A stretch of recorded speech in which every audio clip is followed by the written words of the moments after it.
മുസൽമാനും ക്രിസ്ത്യാനിയും നിന്റെ തന്നുടെ മക്കളെന്നോർത്തിടണം. എന്തിനാണ് ഈ യുദ്ധ കോലാഹലം? നമ്മളൊന്നിച്ചു കൈകളെ കോർത്തിടണം.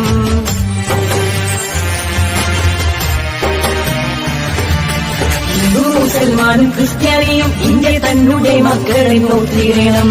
എന്തിനാണ് ഈ യുദ്ധ കോലാഹലം? നമ്മളൊന്നിച്ചു കൈകളെ കോർത്തിടണം. ക്രിസ്തുവും കൃഷ്ണനും നബിയും പറഞ്ഞുള്ള സൗഹാർദ്ദ പാതയിൽ നീങ്ങിടണം.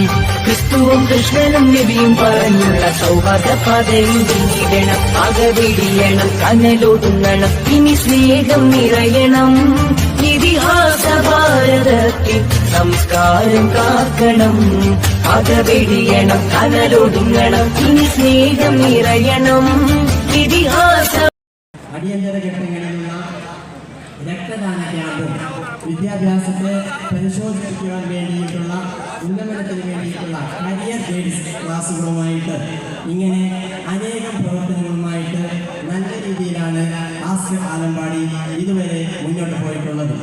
അതേപോലെ തന്നെ ആസ്കർ ആലമ്പാടിയുടെ പ്രധാനപ്പെട്ട മെഡിക്കൽ ടീം മുഖാന്തരമായിട്ട് അടിയന്തര ഘട്ടങ്ങളിൽ സഹായകരമായി അനേകം നിർദ്ധനായ രോഗികൾക്ക് വീൽചെയർ, ഓക്സിജൻ മിഷൻ, വാക്കർ, കട്ടിൽ, വാട്ടർ ബെഡ് തുടങ്ങിയ അനേകം മെഡിക്കൽ ഉപകരണങ്ങളും നൽകിക്കൊണ്ട് പ്രവാസികളായ ക്ലബ് മെമ്പർമാരെ സമന്വയിപ്പിച്ചുകൊണ്ട് രൂപം നൽകുകയും അങ്ങനെ ആസ്ക് GCC എന്ന പേരിൽ ആസ്ക് GCC കാരുണ്യ വർഷ പദ്ധതിയിൽ ഉൾപ്പെടുത്തിക്കൊണ്ട് നിർദ്ധനായ രോഗികൾക്ക് ചികിത്സാ സഹായവും കുടിവെള്ള വിതരണവുമായി ആസ്ക് GCC ശക്തമായ പോഷക സംഘടനയായി ആസ്കിനെ എന്നും ഉന്നമതിയിലേക്ക് എത്തിക്കാൻ വേണ്ടി മുന്നോട്ട് പോകുന്നതും നമ്മുടെ ഏറെ നേട്ടമാണ്.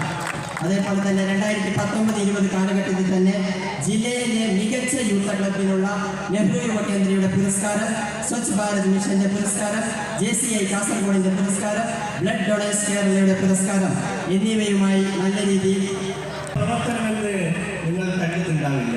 പക്ഷേ ആസ്കിന്റെ പ്രവർത്തനം അറിയണമെങ്കിൽ ഒരു പാവപ്പെട്ട മനുഷ്യൻ അവൻ ഹോസ്പിറ്റൽ അഡ്മിറ്റ് ആയപ്പോൾ അതേപോലെ വാക്കർ, വീൽചെയർ ഇതുപോലെ ഉപകരണങ്ങൾ നിത്യമായി ഉപയോഗിക്കേണ്ട ഒരു കാലഘട്ടത്തിലാണ് നമ്മൾ പോകുന്നത്. അപ്പോൾ അവർക്ക് ഉള്ള ആ സൗകര്യങ്ങളെല്ലാം ആസ്ക് അവരുടെ വീട്ടിൽ പോയി ചെയ്തു കൊടുക്കുമ്പോൾ അവിടെ നിന്നും ആ മനുഷ്യന്റെ നിറപുഞ്ചിരിയോട് അവർ പറയുന്നു ആസ്ക് ആലമ്പാടിയാണ്. അവിടെയാണ് ആസ്ക് ആലമ്പാടിയുടെ പ്രവർത്തനം എന്ന് പറയുന്നത്. അപ്പോൾ അതേപോലെ തന്നെ നമ്മുടെ ഈ പ്രവർത്തനത്തിന് നമ്മുടെ GCC കമ്മിറ്റിയും ഗൾഫിൽ നമുക്കറിയാം, ഗൾഫിൽ ആരും പോകുന്ന വലിയൊരു സംഘടനമായിട്ടല്ല, അവരുടെ ജീവിതത്തിൻ്റെ രണ്ടറ്റം മുട്ടിക്കുവാൻ അവിടെ പോകുമ്പോൾ അവിടെ നിന്ന് തുച്ഛമായ ശമ്പളം കിട്ടുമ്പോൾ ഒരുവിധം ഈ ആസ്ക് എന്ന ക്ലബിൻ്റെ ചാരിറ്റിയിലേക്ക് അവർ മാറ്റിവെക്കുന്നു. അതുകൊണ്ട് ഞങ്ങൾ ഈ നാട്ടിലെ നിർദ്ധരായ ഒന്നുമില്ലാത്തവർക്കുള്ള സഹായവുമായി അവരിലേക്ക് ഞങ്ങൾ എത്തിക്കുന്നു. ഇതാണ് ആസ്ക് എന്ന ക്ലബിൻ്റെ പ്രവർത്തനം. ഒരുപക്ഷെ നിങ്ങൾ ചിന്തിക്കുന്നത് പോലെ മറ്റുള്ള ക്ലബിനെ കുറിച്ച് ഞങ്ങൾ താരതമ്യം പറ്റില്ല. കാരണം ആസ്കിന്റെ പ്രവർത്തനം അങ്ങനെയാണ്. അതേപോലെ തന്നെ നീണ്ട വേളയിൽ ഞാൻ ഒരുപാട് പ്രശ്നങ്ങൾ നീക്കുന്നില്ല. എൻ്റെ വാക്കുകൾ ഉപസംഹരിക്കും. ഈ ഒരു പരിപാടിക്ക് ക്ഷണിച്ചതിന് പ്രിയപ്പെട്ട സ്നേഹം, സന്തോഷം. നിങ്ങളൊരു കവിത കേട്ടിട്ടുണ്ട്, ഇവിടെ ഉണ്ടെന്നതിന് സാക്ഷ്യമായി ജീവൻ. PB രാമചന്ദ്രന്റെ കവിതയാണ്. ഇവിടെ ഈ യുവജനങ്ങൾ, ആർട്സ് ആൻഡ് സ്പോർട്സ് ക്ലബിന്റെ സാരഥികൾ, സംഘാടകർ എല്ലാവരും ഇനിയുള്ള തലമുറയ്ക്ക് വേണ്ടി മധുരമായൊരു കൂതലാണ് നടത്തിയിരിക്കുന്നത്. അടയിരുന്നതുമായി ഇനിയുള്ള ഒരു തലമുറയെ കൂടി ഉണർത്തുവാൻ നമുക്ക് എന്ത് ചെയ്യാൻ സാധിക്കുന്ന ചോദ്യത്തിന്റെ ഉത്തരമാണ് നിങ്ങൾ നൽകിയിരിക്കുന്നത്. സ്വാഭാവികമായും നമ്മളെല്ലാം ഈ ഭൂമി വിട്ടു പോവേണ്ടവരാണ്. തിരുക്കുറളിൽ പറയുന്നത് പോലെ കാലം എല്ലാം തിരിച്ചു ചോദിക്കും. നിന്റെ സൗന്ദര്യവും സമ്പത്തും മായവും വ്യയവുമെല്ലാം കാലം തിരികെ വാങ്ങും.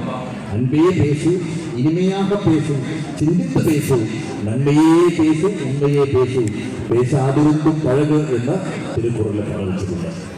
നമ്മളെല്ലാം ഈ ഭൂമിയിൽ ജനിച്ചു എന്നുണ്ടെങ്കിൽ മരിക്കാൻ വിധിക്കപ്പെട്ടവരാണ്. നമുക്ക് പ്രായമാവും, നമ്മുടെ സൗന്ദര്യവും സമ്പത്തും മായവും വ്യയവുമെല്ലാം ഈ കാലത്തിന് തിരിച്ചു കൊടുത്തു പോകേണ്ടവരാണ് നമ്മളെല്ലാവരും. പക്ഷേ നമ്മൾ നടന്ന വഴികളിൽ നമ്മൾ എന്ത് ബാക്കി വെക്കുന്നു എന്നുള്ളതാണ് ചോദ്യത്തിന്റെ ഉത്തരം. അതാണ് ജീവിതത്തിൽ ബാക്കിയാവുന്നത്. നിങ്ങൾ ആലപ്പാടി എന്ന ഈ പ്രദേശത്ത് ഈ ആക്ഷൻ സ്പോർട്സ് ക്ലബിന്റെ ഭാരവാഹികളും സംഘാടകരുമെല്ലാം കഷ്ടപ്പെട്ടായിരിക്കുന്ന എത്രയോ പ്രതിഭകളെ നിങ്ങൾ വാർത്തെടുക്കുവാനുള്ള ഒരു സംരംഭമായിട്ടാണ് മാറാൻ പോകുന്നത്. കലാരംഗത്ത്, കായിക രംഗത്ത് അവർക്ക് ഉയരുവാനുള്ള ഒരു പ്ലാറ്റ്ഫോമാണ് നിങ്ങൾ സൃഷ്ടിച്ചു കൊടുത്തിരിക്കുന്നത്. തീർച്ചയായിട്ടും ഞാൻ 1000 തവണ ഈ യുവജനങ്ങളെ മുഴുവൻ കൈകൂപ്പി നമസ്കരിക്കുകയാണ്. കൈകൂപ്പി നമസ്കരിക്കുക എന്ന് പറഞ്ഞു കഴിഞ്ഞാൽ ഇതിലപ്പുറമൊന്നും ചെയ്യാനില്ല. കാരണം നമ്മുടെ തലച്ചോറിൻ്റെ ലെഫ്റ്റ് ഹെമിസ്ഫിയറും റൈറ്റ് ഹെമിസ്ഫിയറും ചേർത്ത് വെച്ച് കൈകൂപ്പുക എന്ന് പറഞ്ഞതിൻ്റെ അർത്ഥം എൻ്റെ മുഴുവൻ ശരീരവും മനസ്സുമെല്ലാം നിങ്ങളോട് ഒന്ന് ചേർന്ന് നിന്നിരിക്കുന്നു എന്നുള്ളതാണ് കാരണം. ഞാൻ എന്താണ് പറഞ്ഞു തുടങ്ങേണ്ടത് എന്ന് എനിക്കറിയില്ല.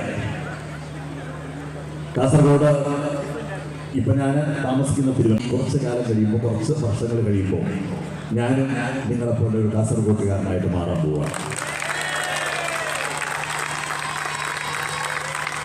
അതിൻ്റെ കാരണം നേരത്തെ പറഞ്ഞ പോലെ തന്നെ ഇനി എന്ത് ജീവിതത്തിൽ ബാക്കി വയ്ക്കാൻ ആഗ്രഹിക്കുന്നു എന്ന ചോദ്യത്തിൻ്റെ ഉത്തരം കാസർഗോഡ് കുറേ വർഷങ്ങളായിട്ട് അനുഭവിച്ചുകൊണ്ടിരിക്കുന്ന എൻഡോസൾഫാൻ ദുരിതബാധിതരെ ചേർത്ത് പിടിച്ചുകൊണ്ട് 1000 കുടുംബങ്ങളെ, 1000 കുട്ടികളെ സംരക്ഷിക്കുവാനുള്ള വലിയൊരു സ്വപ്നവുമായിട്ടാണ് ഞാനിപ്പോൾ ജീവിച്ചുകൊണ്ടിരിക്കുന്നത്. ഞാൻ വെറുമൊരു ജാലവിദ്യക്കാരനായി 7ാമത്തെ വയസ്സിലാണ് ഞാൻ മാജിക് പഠിക്കുവാൻ തുടങ്ങുന്നത്. 10ാമത്തെ വയസ്സിലാണ് ഞാൻ ആദ്യത്തെ സ്റ്റേജിൽ പെർഫോം ചെയ്യുന്നത്. അതിനുശേഷം 45 വർഷം എൻ്റെ ചിന്തകളിലും എൻ്റെ സ്വപ്നങ്ങളിലും എൻ്റെ മനസ്സിലും നിസ്സകാലം മാത്രമേ ഉണ്ടായിരുന്നു. മറ്റൊന്നും ഞാൻ കണ്ടിരുന്നില്ല, കേട്ടിരുന്നില്ല, അറിഞ്ഞിരുന്നില്ല എന്നുള്ളതാണ് വാസ്തവം. 56 രാജ്യങ്ങളിൽ മാജിക് പെർഫോം ചെയ്തു. മാജിക്കിന് കിട്ടാവുന്ന ഏറ്റവും വലിയ ബഹുമതിയായിട്ടുള്ള മെർലിനോവാണ് ഓസ്കാർ ഇൻ മാജിക്. അതും 2015 തേടി വന്നു. അങ്ങനെ മാജിക്കിന്റെ രംഗത്ത് വിഹരിച്ചുകൊണ്ടിരിക്കുന്ന കാലത്താണ് ഗവൺമെന്റിന്റെ ആഭിമുഖ്യത്തിൽ, മലയാള മനോരമയുടെ ആഭിമുഖ്യത്തിൽ കാസർഗോഡ് ടൗൺ ഹാളിൽ ഒരു പരിപാടിക്ക് വേണ്ടി ക്ഷണിക്കുന്നത്. എൻഡോസൾഫാൻ കുട്ടികൾക്ക് വേണ്ടി, ധനശേഖരണത്തിന് വേണ്ടി ഒരു പരിപാടിക്ക് നടത്തുവാൻ വേണ്ടി ക്ഷണിക്കുന്നു. ഇതൊന്നും ഞാൻ ചിന്തിച്ചില്ല. സാധാരണ രീതിയിൽ ഞാൻ വരുന്നു. എനിക്കറിഞ്ഞൂടാ അന്ന് ആ പരിപാടി കണ്ടവർ ആരെങ്കിലും ഇവിടെ ഉണ്ടോ എന്ന് എനിക്കറിഞ്ഞൂടാ. കർട്ടൻ വീട് കിടക്കുന്ന അവസരത്തിൽ സാധാരണത്തെ പോലെ മുഖത്ത് ചായം തേച്ച്, തിളക്കമുള്ള തലപ്പാവ് ധരിച്ച്, പട്ടുകുപ്പായം ധരിച്ച് ഒരു പെർഫോമറായിക്കൊണ്ട് ഞാൻ മാറി നിൽക്കുന്നു. മറ്റൊന്നും എൻ്റെ മനസ്സിലില്ല. കർട്ടൻ ഉയരുന്ന സമയത്ത് ഞാൻ കാണുന്ന കാഴ്ചയാണ് എന്നെ ചിന്തിപ്പിച്ചത്. മുന്നിലിരിക്കുന്നത് മുഴുവൻ എൻഡോസൾഫാൻ ദുരിതബാധിതരായിട്ടുള്ള കുട്ടികളും അവരുടെ കുടുംബാംഗങ്ങളുമാണ്. നമ്മൾ ചിത്രങ്ങളിൽ കാണുന്നത് പോലെ വലിയ തലയുള്ളവരും കണ്ണ് കാണാത്തവരും കാത് കേൾക്കാത്തവരുമായ കുട്ടികൾ. ആ സമയത്താണ് ഞാൻ എന്നോട് സ്വയം ചോദിച്ചത്, ആരുടെ മുമ്പിലാണ് ഈ പത്രാസ് കാണിക്കുന്നത് എന്ന് എന്നോട് സ്വയം ചോദിച്ചത്. എൻ്റെ ചിന്തകൾ മുഴുവൻ മാറി മറിഞ്ഞത് അവിടെ നിന്നാണ്. പരിപാടി കഴിഞ്ഞതിന് ശേഷം ഞാൻ പലപ്പോഴും ഇന്റർവ്യൂകളിൽ പറഞ്ഞിട്ടുണ്ട്, തടിയുള്ള ഒരു കുട്ടിയെ ചേർത്ത് പിടിച്ചിരിക്കുന്ന ഒരമ്മ എന്തുകൊണ്ട് ഭക്ഷണം കൊടുക്കുന്നില്ല എന്ന് ചോദിച്ച സമയത്ത് ആ അമ്മ പറഞ്ഞൊരു വാക്കുണ്ട്, സാറേ ഞാൻ എൻ്റെ വായിലേക്ക് ചവച്ച് പുറത്തെടുത്ത് ഓൻ്റെ വായിൽ വെച്ചത് കഴിക്കുള്ളൂ, ഒരു ചവയ്ക്കാനുള്ള ഒരു വാക്ക്. ജീവിതത്തിൽ ആദ്യമായിട്ടാണ് ഞാൻ അത്തരമൊരു കാര്യം കേൾക്കുന്നത്. അതിനുശേഷം അവർ പറഞ്ഞ ജീവിതത്തിൽ അനുഭവിച്ചുകൊണ്ടിരിക്കുന്ന ഒരുപാട് പ്രശ്നങ്ങൾ എന്നേക്കാൾ കൂടുതൽ നിങ്ങൾക്കറിയാം. ആ പ്രശ്നങ്ങൾ കേൾക്കുമ്പോഴാണ് ഞാൻ എൻ്റെ ചിന്തകൾ മാറിയത്. അടുത്ത ദിവസം ഇവിടെയുള്ള ചില വീടുകളിൽ ഞാൻ കടന്നു ചെന്നു. 8 or 10 വീടുകളിൽ മാത്രമേ എനിക്ക് പോകാൻ സാധിച്ചുള്ളൂ. പിന്നെ അങ്ങോട്ട് നടക്കുവാൻ എനിക്ക് ശേഷിയില്ലായിരുന്നു. അന്ന് ശൈലജ ടീച്ചറാണ് സോഷ്യൽ ജസ്റ്റിസ് മിനിസ്റ്ററായിട്ട് പ്രവർത്തിക്കുന്നത്, സാമൂഹ്യക്ഷേമ മന്ത്രി. മന്ത്രിയോട് പോയി പറഞ്ഞു, സാറേ ടീച്ചറെ ഈ കുട്ടികൾക്ക് വേണ്ടി എനിക്ക് എന്തെങ്കിലും ചെയ്യണം. ടീച്ചർ എന്നെ 23 കുട്ടികളെയാണ് ഏൽപ്പിച്ചത്. ഞാനീ പറയുന്നത് 2016 കാര്യമാണ്. ഞാൻ അന്ന് ചിന്തിച്ചത് ഈ കുട്ടികളെ കുറച്ച് മാജിക് പഠിപ്പിച്ചു കഴിഞ്ഞാൽ അറ്റ്ലീസ്റ്റ് അവരുടെ അമ്മമാരുടെ മുഖത്തൊരു ചിരി പടർത്താമല്ലോ എന്ന് മാത്രം വിചാരിച്ചുകൊണ്ട് ഓട്ടിസവും സെർബൽ പാൾസിയും ഇന്റലക്ച്വൽ ഡിസബിലിറ്റിയുമുള്ള കുട്ടികളെ ചേർത്ത് പിടിച്ച് ആ കുട്ടികൾക്ക് കുറച്ച് മാജിക് പഠിപ്പിച്ചു കൊടുത്തു. 6 മാസം തുടർന്നു. ഈ കുട്ടികൾ ഞാനുമായിട്ട് വല്ലാതെ അറ്റാച്ചഡായി. എനിക്ക് ആ കുട്ടികളെ കാണാതിരിക്കാൻ സാധിക്കാത്ത അവസ്ഥയിലേക്ക് മാറി. എൻ്റെ പോക്കറ്റിൽ കൈയിട്ടുകൊണ്ട്, എൻ്റെ താടിയിൽ ഒഴിഞ്ഞുകൊണ്ട് മാമ എന്ന് ചേർത്ത് പിടിക്കുന്ന ആ കുഞ്ഞുങ്ങളെ ഒരു ദിവസം പോലും കാണാൻ സാധിക്കാത്ത അവസ്ഥയിലേക്ക് ഞാൻ മാറി. എന്തൊരു അറ്റാച്ച്മെൻ്റാണ് എൻ്റെ സംഭവിച്ചതെന്ന് എനിക്കറിയില്ല. വൈസ് പ്രസിഡന്റ് വന്നു. ആ കുട്ടികളെ സംസ്ഥാന ഗവൺമെൻറ്റിൻ്റെ അനുയാത്ര എന്ന് പറയുന്ന ക്യാമ്പയിൻ അംബാസഡേഴ്സായിട്ട് പ്രഖ്യാപിച്ചു. പിന്നെ ആ കുട്ടികളുടെ പാരൻസിനോട് ചോദിച്ചു, സാറേ ഇനി ഞങ്ങൾ എന്താണ് ചെയ്യേണ്ടത്? എന്താണ് ചെയ്യേണ്ടതെന്ന് എനിക്കും അറിയില്ലായിരുന്നു. തിരുവനന്തപുരത്ത് പ്രവർത്തിക്കുന്ന മാജിക് പ്ലാൻ ഇതിപ്പോൾ 2026. ഞാൻ 5 വർഷമായിട്ട് പ്രൊഫഷണൽ മാജിക്കിൽ നിന്ന് വിട പറഞ്ഞിരിക്കുകയാണ്. കാണികൾക്കിടയിലൂടെ, ആരവങ്ങൾക്കിടയിലൂടെ നടന്നു വന്നിരുന്ന എന്നെ സംബന്ധിച്ചിടത്തോളം ഇന്ന് ഞാൻ അനുഭവിക്കുന്ന ഏറ്റവും വലിയ സന്തോഷം, ഏറ്റവും വലിയ പുണ്യം എന്ന് പറയുന്നത് അന്ന് ഞാനെടുത്ത ആ കുട്ടികൾ തിരുവനന്തപുരത്ത് മാജിക് പ്ലാനറ്റിനകത്ത് എംപ്ലോയീസ് ആയിട്ട് ശമ്പളം മേടിച്ച് പെർഫോം ചെയ്യുന്ന മക്കളാക്കി മാറ്റാൻ സാധിച്ചു എന്ന് പറയുന്നതാണ് ജീവിതത്തിലെ ഏറ്റവും വലിയ പുണ്യം. അതിൻ്റെ അവർക്ക് വന്ന ബൗദ്ധികമായിട്ടുള്ള മാറ്റത്തിൻ്റെ അടിസ്ഥാനത്തിൽ ഡിഫറെൻ്റ് ആർട്സ് സെൻറ്റർ പറയുന്നത്. ഇതിപ്പോൾ അവിടെ 200ഓളം മക്കളുണ്ട്. എന്തോ സർക്കാർ ദുരിതബാധിതരായിട്ടുള്ള കുട്ടികളല്ല, നേരെ വെച്ച് ഓട്ടിസവും സെറിബ്രൽ പാൾസിയും ഇന്റലക്ച്വൽ ഡിസബിലിറ്റിയും കണ്ട് കാണാത്തതിലേക്ക് പോകും. 1-2 ജോലി കിട്ടി, അതിനൊന്നും പോയില്ല. മാജിക്കിനോടുള്ള പ്രണയം അടങ്ങാത്ത പ്രണയവുമായിട്ട് ഞാൻ നടക്കുകയാണ്. ഞാൻ രക്ഷപ്പെടുമെന്ന് അച്ഛൻ അറിയില്ലായിരുന്നു. മരിക്കുന്ന സമയത്ത് അച്ഛൻ അമ്മയോട് അവസാനം പറഞ്ഞത്, കുട്ടി മാജിക് കൊണ്ട് രക്ഷപ്പെടുമെന്ന് എനിക്കറിയില്ല, പക്ഷേ ഓനോട് ഞാൻ അതും കൂടി ഉപേക്ഷിക്കരുതെന്ന് പറയണമെന്ന് പറഞ്ഞാണ് എൻ്റെ അച്ഛൻ കണ്ണടച്ചൻ.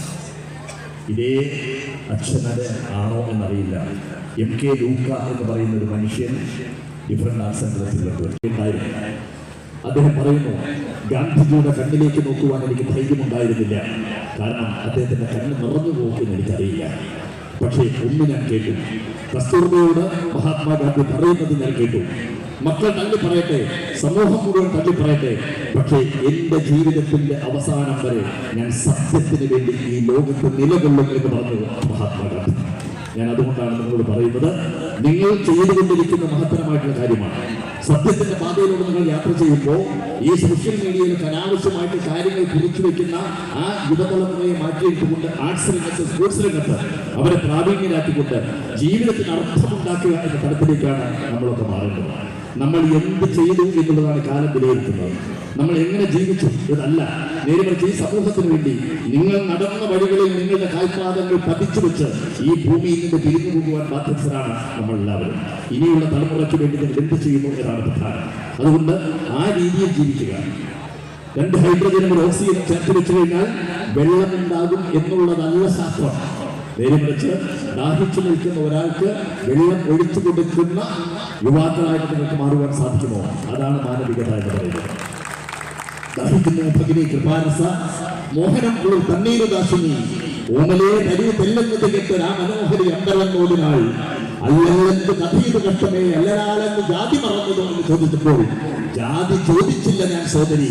അണ്ടർലൈൻ ചെയ്യാൻ കേട്ടോ, ജാതി ചോദിച്ചില്ല ഞാൻ സോദരി എന്ന് പറഞ്ഞുകൊണ്ട് ഒരാനന്ദൻ തൊണ്ട പറ്റി വരണ്ട് നിൽക്കുന്ന ഒരാനന്ദൻ കൈനീട്ടി നിൽക്കുന്ന സമയത്ത് ആ കൈക്കുമ്പിളിലേക്ക് ഒരു ചണ്ടാലപ്പെണ്ണ് ഒഴിച്ചു കൊടുക്കുന്ന വെള്ളം കോരി കുടിക്കുന്ന ആ സമയത്തുണ്ടാവുന്ന മാനവികതയാണ് യഥാർത്ഥത്തിൽ വെള്ളം എന്ന് പറയുന്ന ആ വാക്കിന്റെ യഥാർത്ഥ അർത്ഥം എന്ന് തിരിച്ചറിയുക. ആ തിരിച്ചറിവോടുകൂടി നല്ല ചെറുപ്പക്കാർ, എൻ്റെ മുമ്പിലിരിക്കുന്ന ഈ ചെറുപ്പക്കാർ, ഈ ക്ലബിന്റെ കെട്ടിടം ഉയർത്തിയ ഈ ചെറുപ്പക്കാർ, അതിനുവേണ്ടി സഹായിച്ച ആലപ്പാടിയുടെ നല്ല മനുഷ്യർ എല്ലാവരെയും ആത്മാർത്ഥമായിട്ട് അഭിനന്ദിക്കുകയാണ്. എല്ലാവർക്കും സ്നേഹം. എനിക്ക് ട്രെയിനിന് പോകേണ്ടത് കൊണ്ട് ഞാൻ പെട്ടെന്ന് ഇവിടുന്ന് യാത്രയാവും. എൻ്റെ പ്രിയപ്പെട്ട ജാക്ക് ചെമ്പരിക്കയോട് ഒരിക്കൽ കൂടി ഞാൻ എൻ്റെ സ്നേഹം അറിയിക്കുകയാണ്. ഞാൻ നിങ്ങളോട് ഒരു ഉത്തരവാദിത്വം കൂടി എനിക്ക് ഈ ചെറുപ്പക്കാരോട് പറയുവാനുണ്ട്. കാരണം കാസർഗോഡ് നമ്മൾ ഈ സ്വപ്നം കാണുന്ന international institute for people with disabilities എന്ന് പറയുന്നത് ഇന്ത്യയിൽ ആദ്യമായിട്ട് വരാൻ പോകുന്ന ഒരു മോഡൽ കെട്ടിടം എന്ന് പറഞ്ഞു കഴിഞ്ഞാൽ model house. That's international institute for people with disabilities. ഒരു 150 കോടി രൂപയുടെ സ്വപ്നമാണ് നമ്മൾ കണ്ടുകൊണ്ടിരിക്കുന്നത്. ഡിഫറെൻ്റ് ആർട്സ് ചാരിറ്റബിൾ സൊസൈറ്റിയാണ്. ആ സൊസൈറ്റിയെ സംബന്ധിച്ചിടത്തോളം ഞാൻ 5 വർഷം മുമ്പ് ഷോ നിർത്തിയെങ്കിലും ഇപ്പോൾ ഇതിനു വേണ്ടി മാത്രം ഒരു ഷോ സെറ്റ് ചെയ്തിട്ട് അതിൽ നിന്ന് കിട്ടുന്ന പൈസ കൊണ്ടാണ് ഇപ്പോൾ ഇങ്ങനെ ബിൽഡിംഗ് കൺസ്ട്രക്ട് ചെയ്തുകൊണ്ടിരിക്കുന്നത്. അതിൻ്റെ ഭാഗമായിട്ടാണ് ഞങ്ങളവിടെ ജാക്കിൻ്റെ സിറ്റിയിൽ പോയി ജാക്കാണ് പരിപാടി കംപ്ലീറ്റ് ഓർഗനൈസ് ചെയ്തത്. അപ്പോൾ ഞാൻ നിങ്ങളോട് പറയുന്ന ഒരു കാര്യം, ഈ ഒരു സ്ഥാപനത്തിനോടൊപ്പം നിങ്ങളും ഉണ്ടാവണം എന്നാണ് എനിക്ക് പറയുവാനുള്ളത്. നമ്മളൊക്കെ ഇവിടെ പോയി കഴിഞ്ഞാലും ഇനിയും പിറക്കാനിരിക്കുന്ന ഭിന്നശേഷി സമൂഹത്തിന് ചേർത്ത് പിടിക്കുവാൻ, അവരുടെ അമ്മമാരുടെ കണ്ണീരൊപ്പുവാൻ നിങ്ങളുടെ കൈകളും ഉയർന്നു വരണം എന്ന് മാത്രം അഭ്യർത്ഥിച്ചുകൊണ്ട് വളരെ സ്നേഹത്തോടുകൂടി ഈ ആലപ്പാടി ആർട്സ് ആൻഡ് സ്പോർട്സ് ക്ലബിൻ്റെ ഉദ്ഘാടനം വേണ്ടിയല്ലേ നിർവഹിക്കുന്നത് ചേർത്തുകൊണ്ട് നിർത്തുന്നു. സ്നേഹം കാസർഗോഡിന് എൻ്റെ പ്രത്യേക കായിക, സാംസ്കാരിക, ആരോഗ്യ വിദ്യാഭ്യാസത്തിൽ ജീവകാരുണ്യ പ്രവർത്തന രംഗത്ത് മുദ്ര ചാർത്തിയ ഒരു ക്ലബ് കൂടിയാണ് ask Alampady. Alampady arts and sports ക്ലബിന്റെ ആസ്ഥാന മന്ദിരം ഔപചാരികമായി ഉദ്ഘാടനം ചെയ്ത പ്രശസ്ത മനുഷ്യരും പ്രൊഫസർ കൂടിയായ ശ്രീ ഗോപിനാഥ് മുതുകാടിന് ഞാൻ ആദ്യമായി അതുപോലെ തന്നെ അദ്ദേഹത്തിൻ്റെ പുതിയ സംരംഭം കാസർഗോഡിനെ കുറിച്ചറിയാം. കാസർഗോഡ് കലാ കായിക സാംസ്കാരിക ജീവകാരുണ്യ രംഗത്ത് ഒരു പുതിയ അധ്യായം തുറക്കുന്ന ഈ വേളയിൽ അണിയറിൽ പ്രവർത്തിച്ച എൻ്റെ സഹപ്രവർത്തകർക്ക് എൻ്റെ ഹൃദയം നിറഞ്ഞ ആശംസകൾ നേരുകയാണ്. ഈ ക്ലബിന് വേണ്ടി മുൻകാലങ്ങളിൽ ഒട്ടേറെ പേർ ആത്മാർത്ഥമായി പ്രവർത്തിച്ചിട്ടുണ്ട്. അവരുടെ അർപ്പണബോധവും കഠിനാധ്വാനവും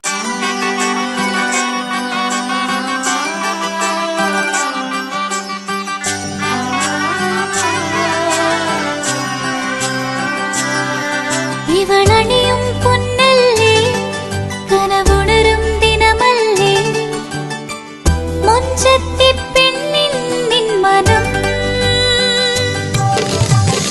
പെണ്ണഴകിനു മിഴിവേകി എന്നെന്നും നിന്നില്ലേ മാറ്റേറും പൊന്നിൻ താരമേ